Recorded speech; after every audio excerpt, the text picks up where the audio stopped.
Hi guys and welcome to grade 3 from the Trinity exam rock and pop syllabus. So first track in the book on page 5 is Black Knight. Really cool track, not a lot to go over in this. You're at grade 3 now, you're much more of a capable player, so let's not take too long in it, we can get to the playthrough pretty quickly. Okay. One of the things you need to be immediately aware of is that the main riff is swung. So instead of just being, let's say you had, let me just mute that for a second. Let's say you had a very basic rhythm, and that rhythm was straight quavers or eighth notes. We discussed those in previous videos in lower grades. But it looks something like this, okay? So there you got straight eighth notes. Now, if it was straight, you could just say coffee, coffee, coffee, coffee. But when you swing your quavers, instead of being ba ba ba ba ba ba ba, it's dun da dun da dun da dun dun dun. So you think I kind of go coffee. It would be cola, cola, cola instead of Coca-Cola, Coca-Cola, which is what I would do if I was doing 16th notes. I'd use like a 4-syllable word like Coca-Cola. Now if I just say the co and the la, it's cola, cola, cola, cola. So when we get our actual rhythm from the song, you're going to get a quarter note followed by 2 eighth notes followed by a quarter note and 2 eighth notes. Bum ba da dum, bum ba dum, ba da da da dum, ba dum. That's a melody. Sorry, I've had the dreaded disease, as they call it, the big C. So I'm a bit coffee, but that doesn't matter. So when you play it, just make sure you got this feel. 1, 2, 3, 4.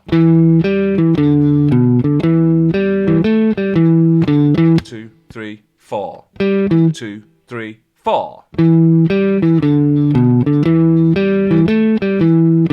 2, 3, 4. 2, 3, 4. Things to be very clear of. There are rests in those bars at the end of line 1 and line 2.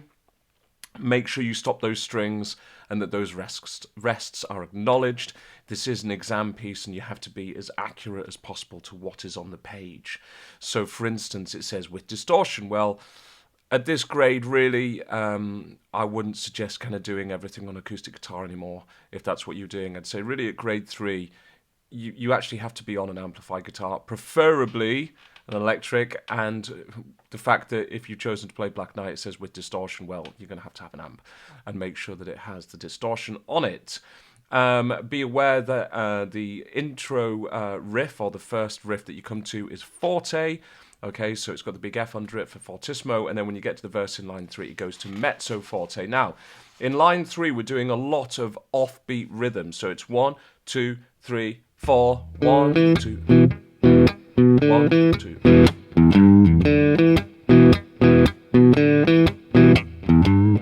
Okay, so just watch that. So ba dum bum bum ba da dum bum da da da da dum bum bum ba da dum bum da da dum. Okay, turning on to the next page. That basic pattern still continues. It's very similar rhythm, very similar with the playing on the offbeats when you're doing the little chord shapes.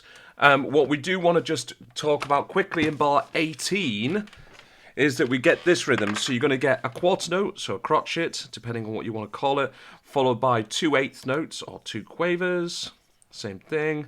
And then we get a triplet quarter note, or triplet crotchet, however you want to call it. Okay, and it looks like that.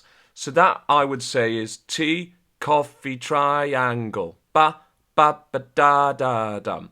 And what we're doing with the triplet is we're taking 3 notes of a certain length, and we're playing 3 of them within what would be the space of 2 of them. So normally where you would have 2 crotchets, T, T, T, T, so you're having 1 every click.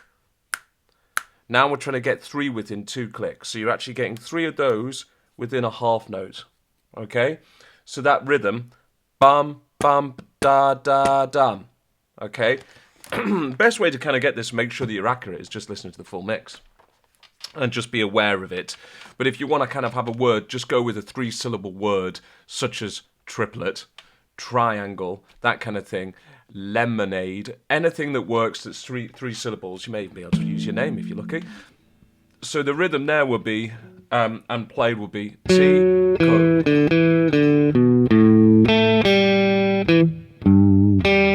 So there's that 3-bar little passage. So we'll play that one more time. Notice that in bar 19 on the A7 there is a staccato marking underneath the final note of that bar. A staccato marking is indicated by the composer putting a dot above, or if the note was written the other way, beneath a note. So above or beneath a note, not next to a note. Above or beneath a note is staccato. And staccato in this sense means to cut a note short. Okay, so we'll just get bars 18, 19, 20 would be 1, cut short, and then you can continue with. There's a little quarter tone bend up there. You see it in the tab clearer than you see it in the music. That's in bar 22 on the last note on the G with the 3rd fret. Just pull that up a bit. When you get to the solo, make sure you're loud. If you've got like a reverb pedal, maybe you just want to knock that on just to get a bit more tone. Maybe if you've got a different pickup you can switch to as well, just to kind of give it a bit of beat boost.